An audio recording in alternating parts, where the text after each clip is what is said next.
Hello there folks, it's good to see you. Thanks for pressing play on this video around why I pressed pause on polyamory. You might have heard of polyamory, especially in the last couple of years. It feels like it's become quite the buzz word. Google shows that every month there's an average of 1 million searches for the word polyamory. For those of you that don't know me, my name is Reg. I have a background as a sex educator, as a relationship coach. I'm also a sex and relationship therapist in training. I run workshops, sessions, coaching with groups and with individuals. And I also have a background in tantric sexuality. So I'm saying all of this because I've kind of been in this world for a little while. And as a disclaimer, folks, I am not anti-poly. I'm not anti-monogamy. I am, however, anti-being miserable in a relationship. Big time. For those of you that don't know what polyamory is, I'll give you my personal definition. In my opinion, polyamory is the desire to, or the action of, engaging in multiple intimate relationships whereby all persons involved are aware. There's an open transparency around that. And I'll caveat that by saying intimate. With intimacy, I mean that there's different types of intimacy. So there's intellectual intimacy, emotional intimacy, sexual intimacy, and sometimes a combination of those and other forms of intimacy.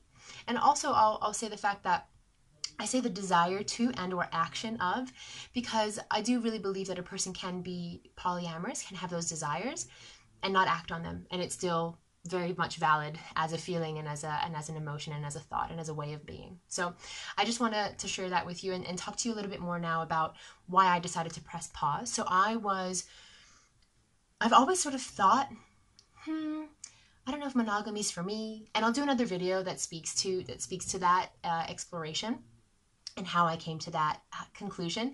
But in terms of this, I had started seeing a new partner, and neither of us had been in a polyamorous relationship before. We were really excited about it, intellectually very stimulated. I read all the books, looked at all the videos and articles, and I'm happy to share those with you as well if you'd find that helpful.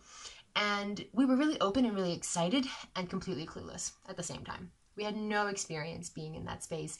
And what's more is that a lot of the people that we were relating with were also brand new to that space. So it took a long time, I'd say maybe about a year, for it to really start to feel a bit more landed. But before that, there was a lot of anxiety that I was experiencing around that.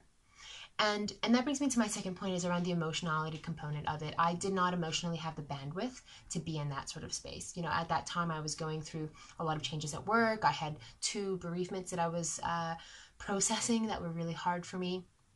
And that links me to my third point, which is around that emotional indecisiveness. You know, I had so much going on over here that I really wasn't able to commit to the people that I was meeting. And that wasn't fair.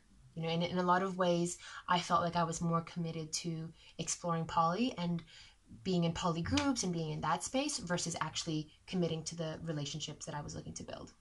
All of this is to say, you know, I pressed pause. I made the decision to take a step, and I did do that quite abruptly, and I've learned from that. I think if I were to go back in time, I would do that with a lot more tenderness and a lot more alignment and honesty.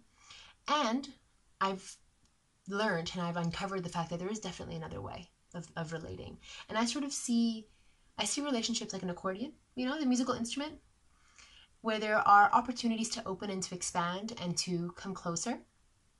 And that's where the music happens, right? Is within that fluctuation, within that space, and exploring that moments of closeness, of maybe monogamy or monogamishness, and kind of expanding open, and just exploring where you're at. What kind of music are you creating? What sort of relationship do you want to be in? And I invite you to ask yourself those questions. You know, where am I? Am I happy with the song that I'm making here, with this other person or with these other people? And does it still feel good for me? If you want to have support in getting clear around your standards, your wants, your needs, how to communicate those, so important in a polyamorous dynamic is communication.